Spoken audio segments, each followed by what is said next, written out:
नमस्कार, मैं रवीश कुमार। मोदी सरकार नहीं, बीजेपी की सरकार नहीं।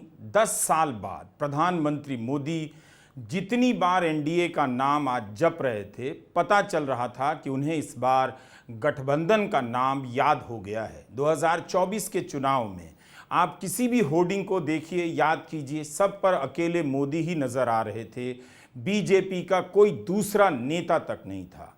जब बीजेपी ने 14 अप्रैल को अपना संकल्प पत्र जारी किया, तब एनडीए नहीं, केवल बीजेपी के ही नेता मौजूद थे। मंच पर अमित शाह, राजनाथ सिंह, नरेंद्र मोदी, जेपी नड्डा और निर्मला सीतारमण मौजूद थी। एनडीए का कोई नहीं था और एनडीए का कोई घोषणा पत्र नहीं था। मंच के पीछे भाजपा का नाम लिखा था और उससे भी बड़ा मोदी की गारंटी लिखा था, एनडीए की गारंटी नहीं। फिर एक बार मोदी सरकार लिखा था, एनडीए की सरकार का नाम नहीं था। जरूर वाराणसी में नामांकन भरने गए तब पहली बार एनडीए नजर आया, लेकिन आज प्रधानमंत्री मोदी सरकार की जगह मोदी की जगह एनडीए करने लग गए। प्रधानमंत्री को लगता है कि उनके भाषण से सत्य बदल जाता है, दुनिया भूल जाती है। एक और उदाहरण देता हूं। चुनाव भर कहते रहे कांग्रेस को राहुल गांधी की उम्र से भी कम सीटें आएंगी। इस पर आपने हमारा वीडियो भी देखा, नेता प्रतिपक्ष वाला, जो 6 जून को हमने अपलोड किया था।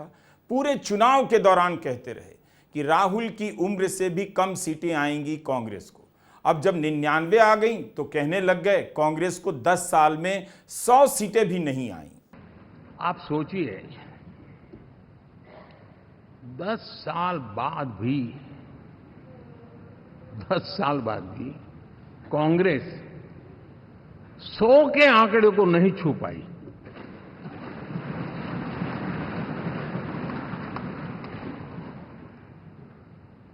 और अगर मैं 14, 19 और 24 तीन चुनावों को जोड़ करके कहूं, कांग्रेस के 3 चुनाव जोड़ूं, तो इन 3 चुनावों में जितनी सीटें मिली है उससे ज्यादा हमें इस चुनाव में मिली है।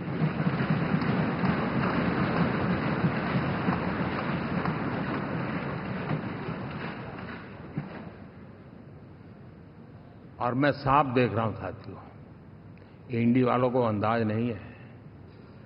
वे धीरे धीरे पहले तो डूब रहे थे, अब तेज गति से ये गर्त में जाने वाले हैं।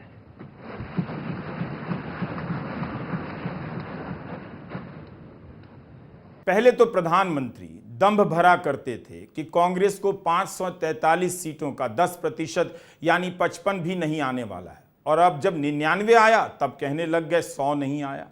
लेकिन कांग्रेस को किस तरह से घेरा गया, ये नहीं बात करना चाहते हैं।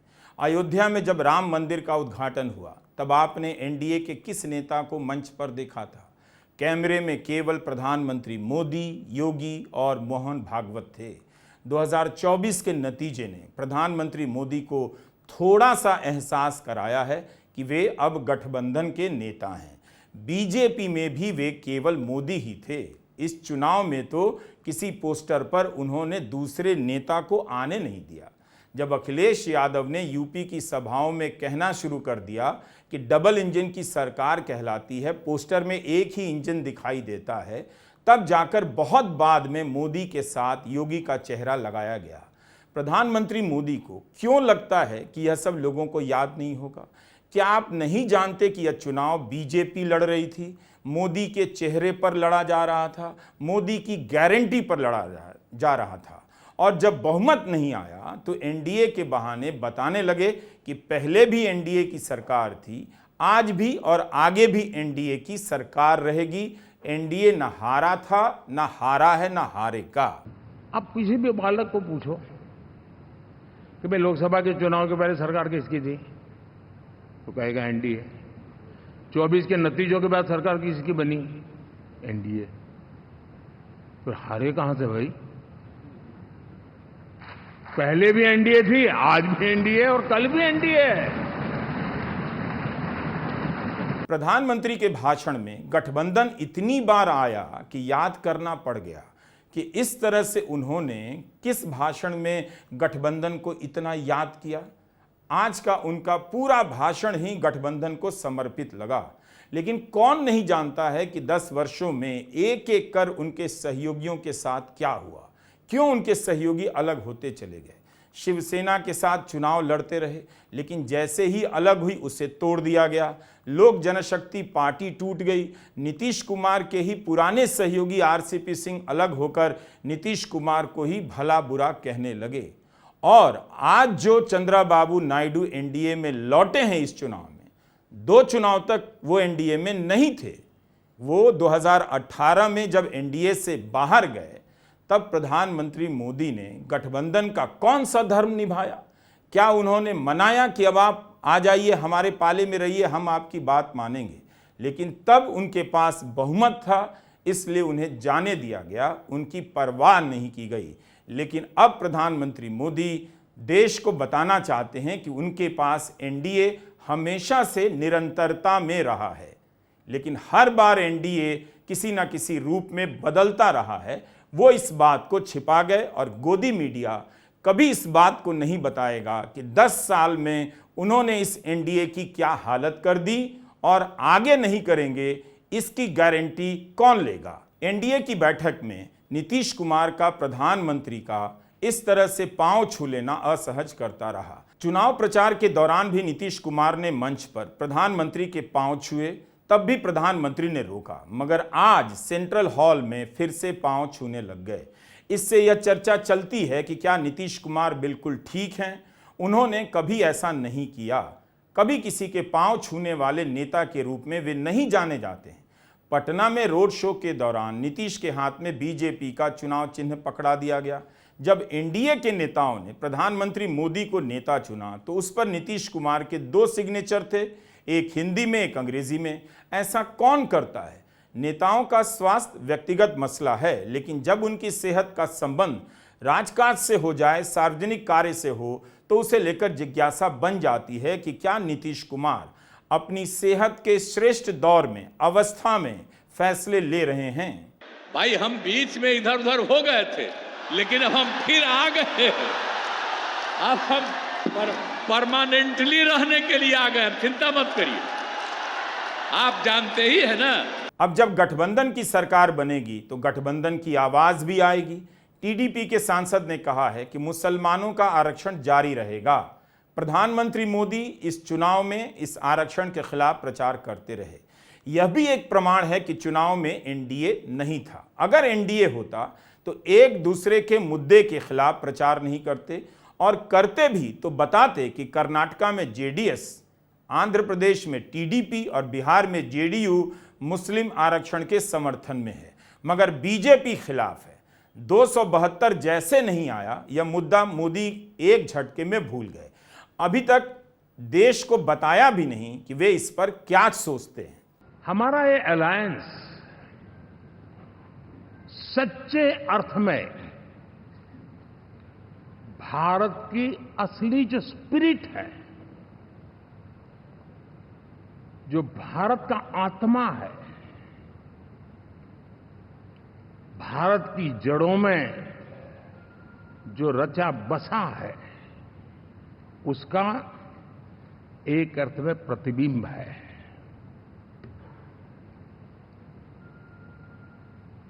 और मैं इसलिए कह रहा हूं कि थोड़ी नजर करें, हमारे देश में 10 ऐसे राज्य जहां हमारे आदिवासी बंधुओं की संख्या प्रभावी रूप से है, निर्णायक रूप से है, जहां इस आबादी आदिवासियों की ज्यादा है। ऐसे 10 राज्यों में से 7 राज्यों में एनडीए सेवा कर रहा है।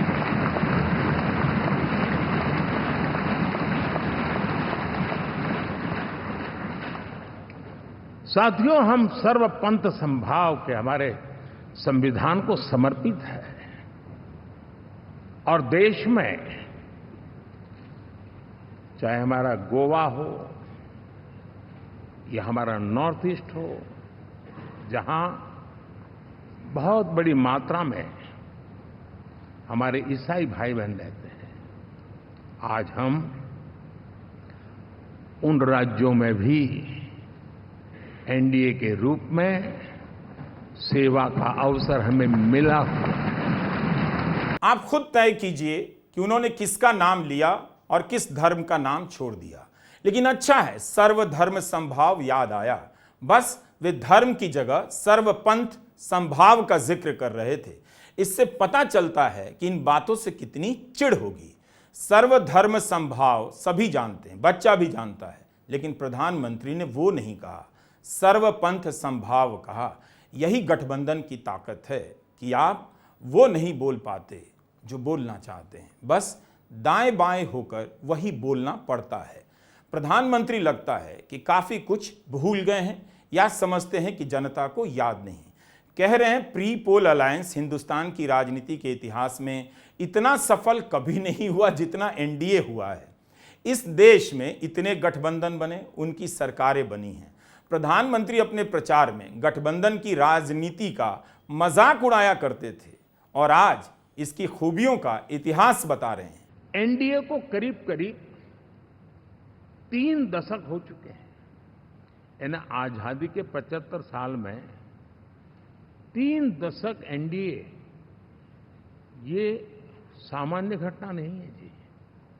विविधता से भरे हुए अपनी लोकतांत्रिक और सामाजिक रचना के बीच में ये 3 दशक की यात्रा एक बहुत बड़ी मजबूती का संदेश देती है। और मैं आज बड़े गर्व के साथ कहता हूं कि किसी एक समय वो था कि संगठन के कार्यकर्ता के रूप में इस अलायंस का हिस्सा था, व्यवस्थाओं से जुड़ा रहता था, और आज सदन में बैठ करके आपके साथ काम करते करते मेरा भी नाता इससे 30 साल का रहा है। और मैं कह सकता हूं, हकीकतों के तथ्यों के आधार पर कह सकता हूं, ये सबसे सफल अलायंस है।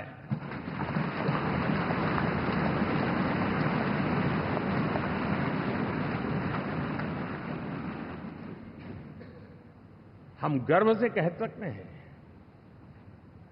कि 5 साल का टर्म होता है। इस अलायंस ने 30 साल में से 5-5 साल के 3 टर्म सफलतापूर्वक पार किए हैं और अलायंस 4थे टर्म में एंटर कर रहा है। बंगाल से नाता, पंजाब से नाता आपने सुना, इससे नाता उससे नाता सुन लिया, अब तो अलायंस से भी नाता निकल आया है। सत्ता के लिए किसी से भी नाता निकल आता है। 10 साल में राज्यपालों के जरिए राज्य सरकारों के काम में हस्तक्षेप किया गया। सुप्रीम कोर्ट की अनेक टिप्पणियां हैं। राज्यपालों के जरिए सरकारें गिराई गईं और विधानसभा के पास कानूनों को रोका गया।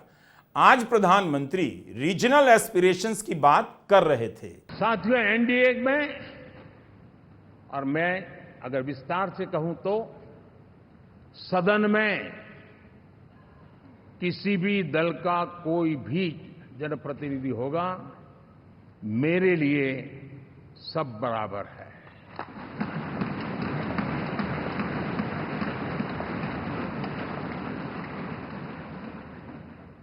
जब मैं सबका प्रयास की बात करता हूं तो मैं सदन में भी, चाहे वो लोकसभा हो या राज्यसभा हो, हमारे लिए सब बराबर है।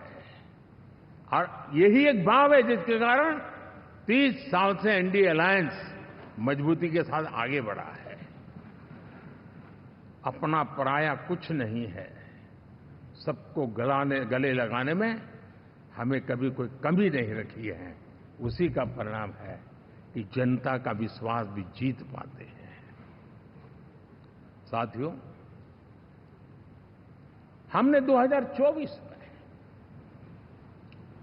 जिस टीम भावना से काम किया है और ग्रासरूट लेवल पे किया है, सिर्फ फोटो ऑप करना, नेता मिलकर के हाथ हिलाएं और फिर तुम्हारे रास्ते में मेरे रास्ते, ऐसा नहीं। ग्रास रूट लेवल तक सबने मिल करके ये जो काम किया है और उसी ने हमें ऑर्गेनिक अलायंस का सामर्थ्य दिया है।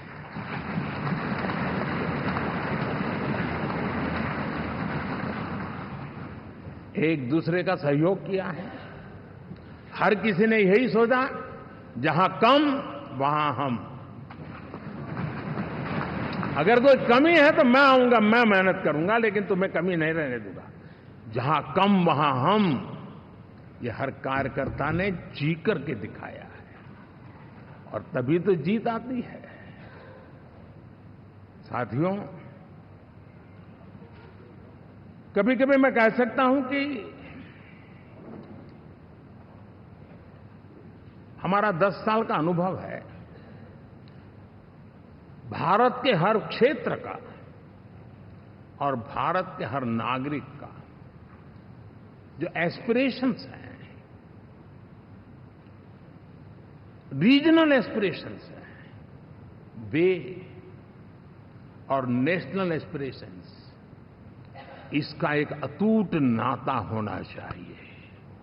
इसके बीच में हवा तक गुजर न सके, इतना जुड़ाव होना चाहिए। यह पूरा भाषण इस तरह से लिखा गया था जैसे प्रधानमंत्री मोदी को 400 सीटें आई हैं।